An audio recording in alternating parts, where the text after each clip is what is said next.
academic medicine, mental health, digital health. He has recently focused on studying neuro-oncological problems associated with less known conditions such as space missions and Antarctica. Dr. Hassan, please begin your presentation now.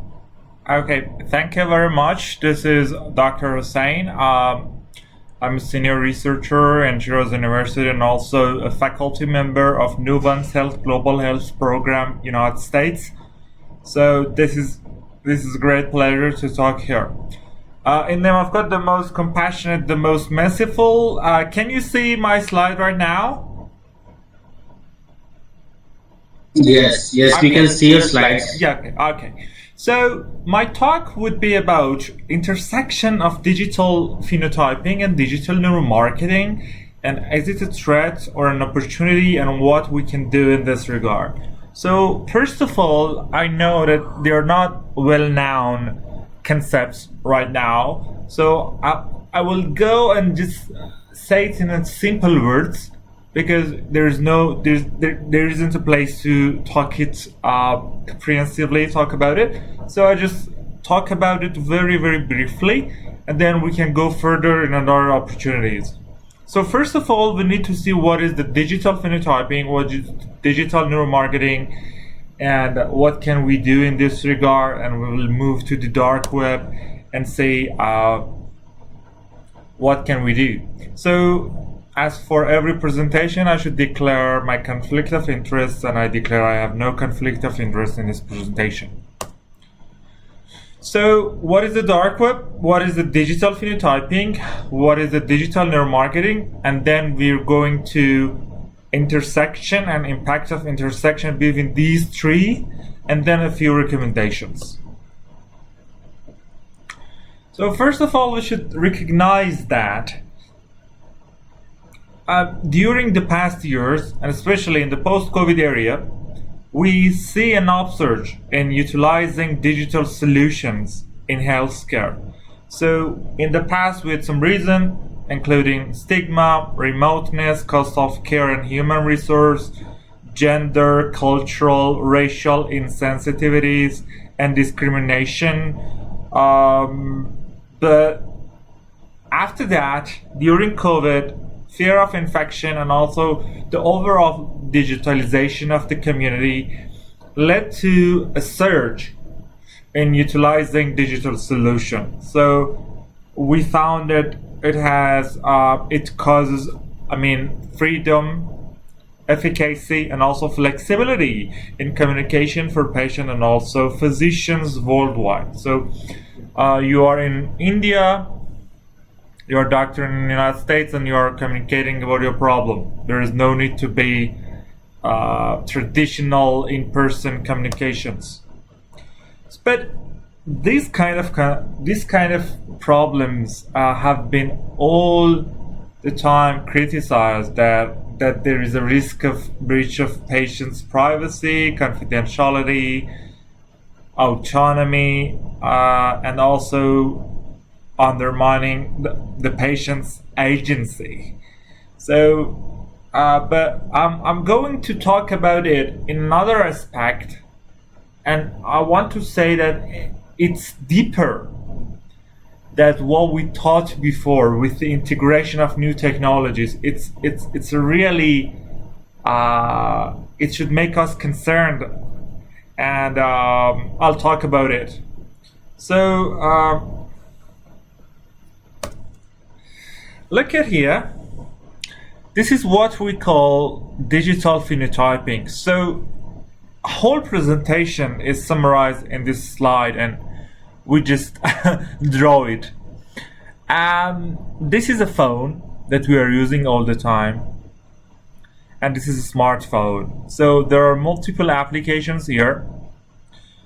The phone can recognize some reflexes, for example, eye reflexes with the camera, the calls, the locations, even the pulse rate sometimes with the smart watches, the time of sleeping, a sleep-wakeness cycle, everything. And it helps people to diagnose some interesting feature of them. For example, if you read the Deep Medicine from Eric J. Topol that was published in 2019, it's a very comprehensive book about digital medicine. One chapter is about mental health. And you would be surprised that there are a lot of studies show how your phone can diagnose your depression better than yourself and better than your psychiatrist. So this is not a fiction. This is happening in 2016, 2017, and it's about 6-7 years after that technology. So digital phenotyping is a kind of customized care for people. But I want to say that merging it with the second cycle of digital neuromarketing and the dark web can be very, very hazardous.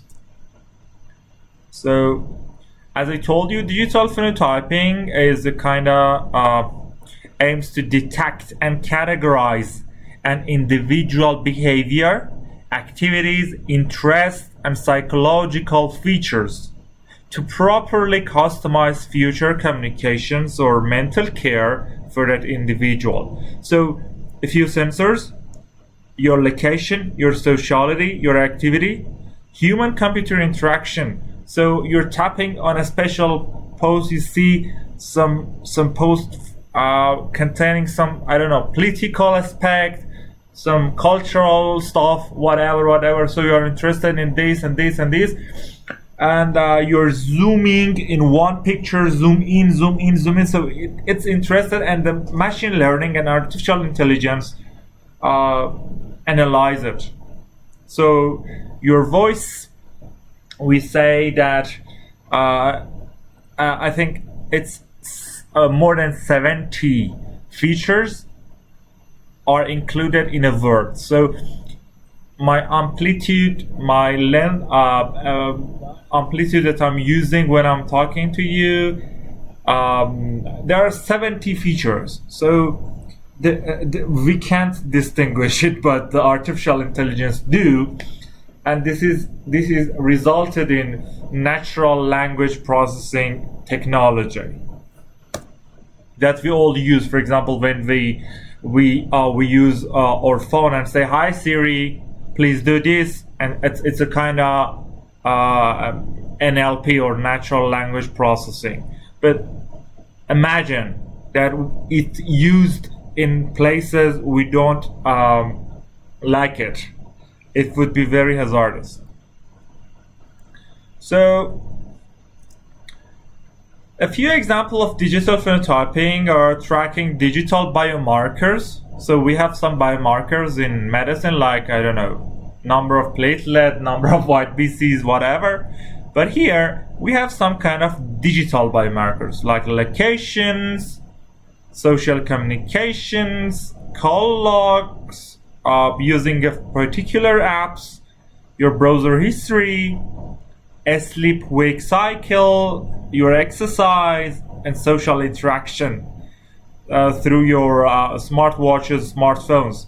So we have had multiple studies using digital phenotyping applications in detecting and intervening in psychiatric disorder, from mood and anxiety disorder to drug abuse and suicidal thoughts. So some college, for example, a few colleges obligated students, for example, to install some apps, and if the risk of suicidality is about a certain level, the university become informed about this. And this is happening currently. It's not a sci-fi movie. So apart from sensors, other minor aspects of smartphone, as I told you, such as average number of daily calls, the text messages, average time spending on social medias and entertainment applications, and average time of the Web browsing have been shown to be able to detect and predict the severity of depression with high accuracy, more than your psychiatrist and more than yourself.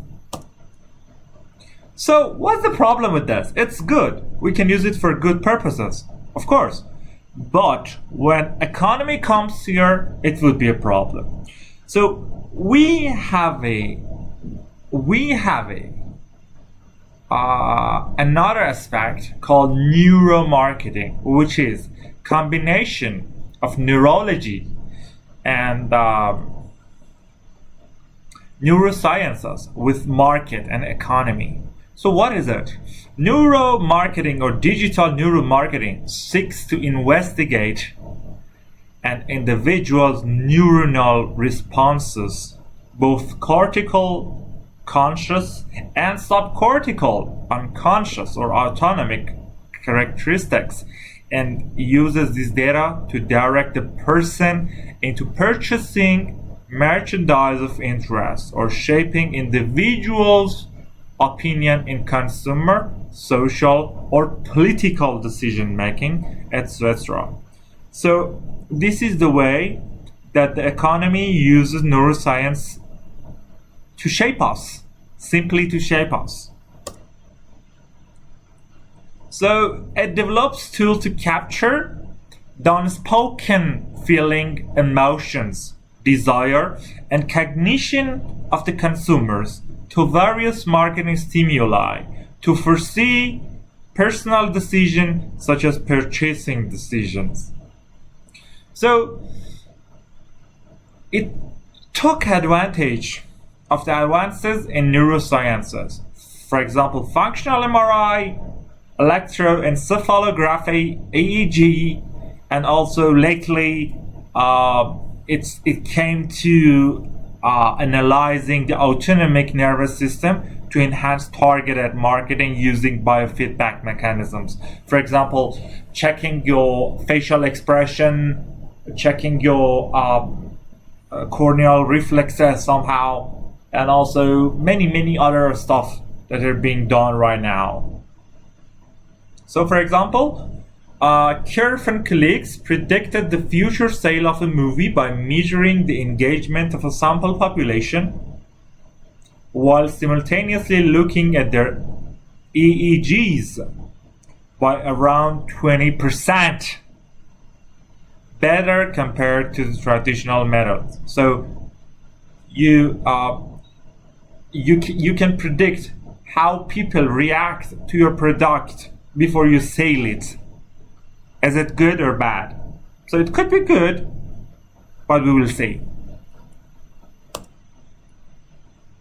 So this is the marketing, this is the neurosciences.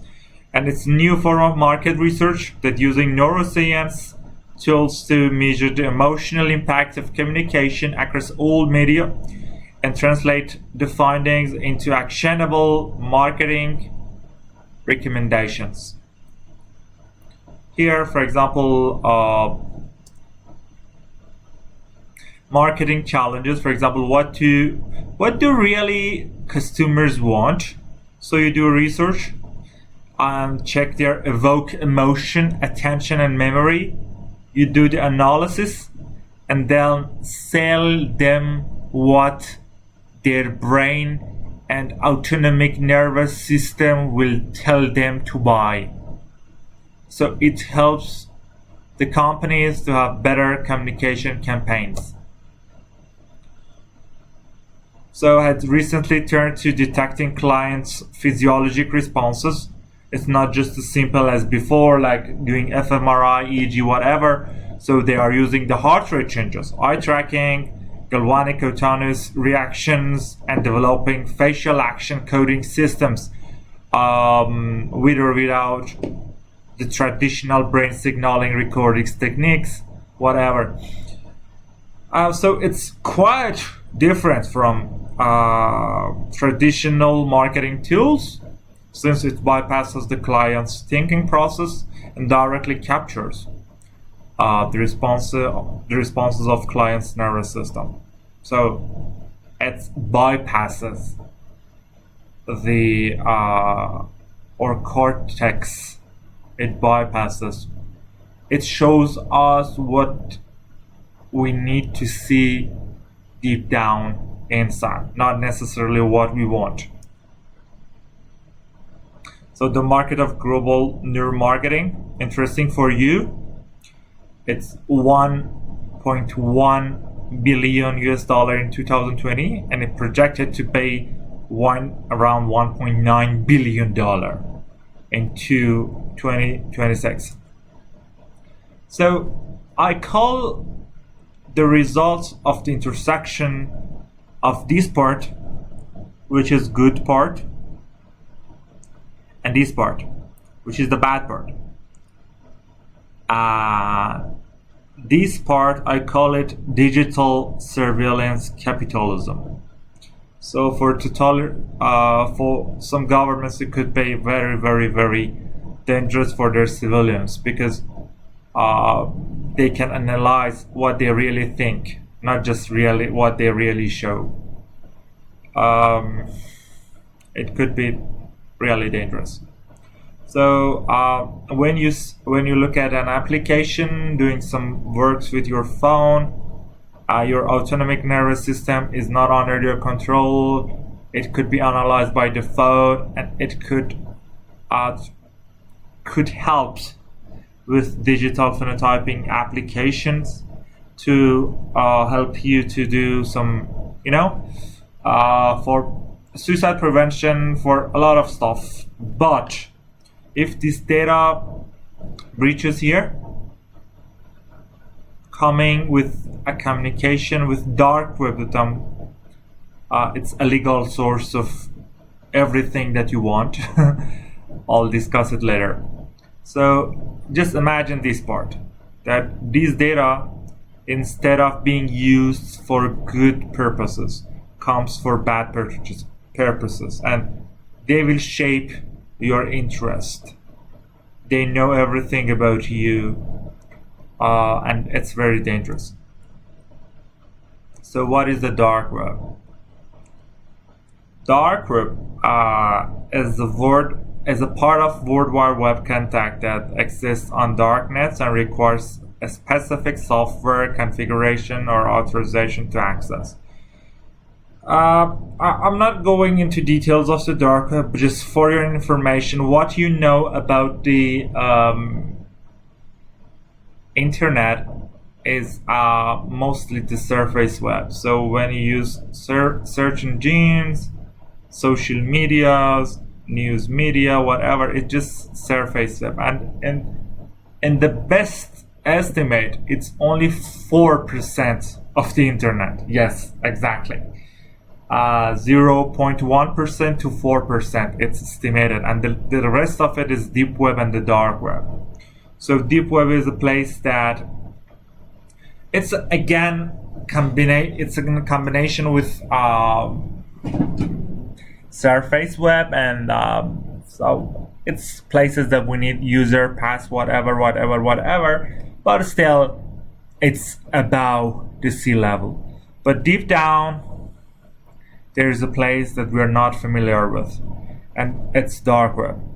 And the dark web is a place that criminals and those want to do some illegal behaviors do everything they want. I'm just saying a few details. I'm not going into details. So data and person are anonymous in the dark web, and the commerce take place by cryptocurrencies like Bitcoin. It's surprisingly for you, for many years before, they trade with the cryptocurrencies like Bitcoin. So these two features make the dark web a perfect place for illicit transaction, such as trade of private medical information, illicit drugs and weapons, biological, nuclear, chemical, whatever, as well as organ trafficking. So I'm not going into detail, just know that you can find almost everything you want in the dark web, including data, whatever you want, and whatever you want. So about transplantation, not surprisingly, 10% of global kidney transplantation occurs in dark web. 10%. About trade of illicit drugs, you can find almost everything from, COVID-19 vaccines to benzodiazepine to cocaine with the best qualities in the dark web. And most importantly, data trade. So you can find whatever you want, and it's available on the dark web. For example, in 2016, hackers stolen the United States bank of the health records. So they sold each health records between $20 to $50, and it's well documented in the literature. I told you about the transplantation. So they estimated that at least 5 to 10% of kidney transplant market is in the dark web. It's pancreas, it's lung, it's whatever. So again, interesting for you, Silk Road as the first, as a noticeable, not the first, as a noticeable website in the dark web, had $1.2 billion turnover in a year for illicit drugs. It's about data trade. It's amazing. 16 million medical records were stolen and sold in the dark web. So imagine in future that these kind of data would be more and more available, and breach of this could help the hackers and everybody else, big companies, big techs like Facebook, YouTube, whatever, to know us better than us. So the intersection of digital phenotyping recognizes human preferences from inside via multiple bodily sensors that may be out of our control, such as heartbeat and other autonomic responses. And digital neuromarketing analyzes the input and directs us towards shopping for that particular goods, voting for a particular candidate, or may steer us to a specific brand name. Impact of the intersection is obvious. It will impact our free will, democracy, human agency in long term, and also targeting those with suboptimal ability to control their impulses and to interests, such as children and adolescents. It could make the issue bigger and bigger. And also, considering the dark web as a potent source of data can make the intersection of the digital neuromarketing and digital phenotyping more and more complicated. An example is an election. Imagine that, for example, you are in a country and people have smartphones, and the application A, which is very familiar and very popular in that country, shows some advertisements for candidate number A, which is desirable for the app owner.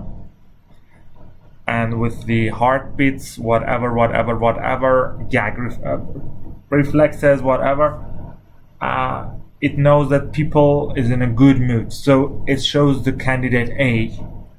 And then when things that the people are angry, or the person is not in good mood, show ads about the candidate B.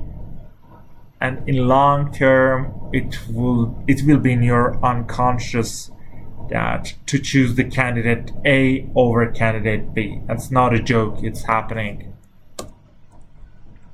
So there are a few recommendations for what we can do right now, but these are just suggestions, because currently the risk and the threat is not well recognized and people are not aware. So even if you are aware of the risk, I think that's enough for now.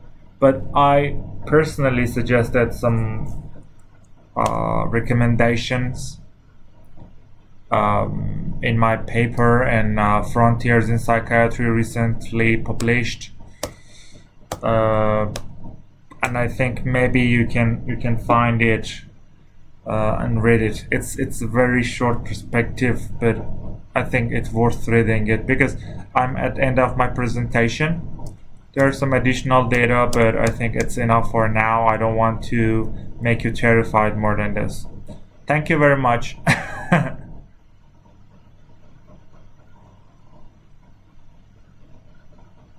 This is the end of my presentation. Great. Thank you, Dr. Hassan. That was an interesting presentation, really. Let me ask if there are any questions. Yeah, please. If anyone has any questions, please unmute yourself and you can ask your questions.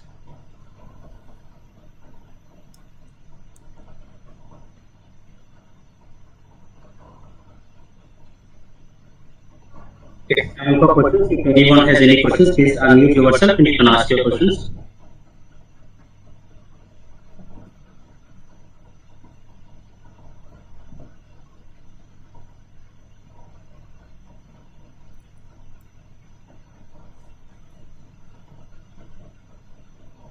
If there are no questions, Dr. Hussain, please put your email address in the chat box.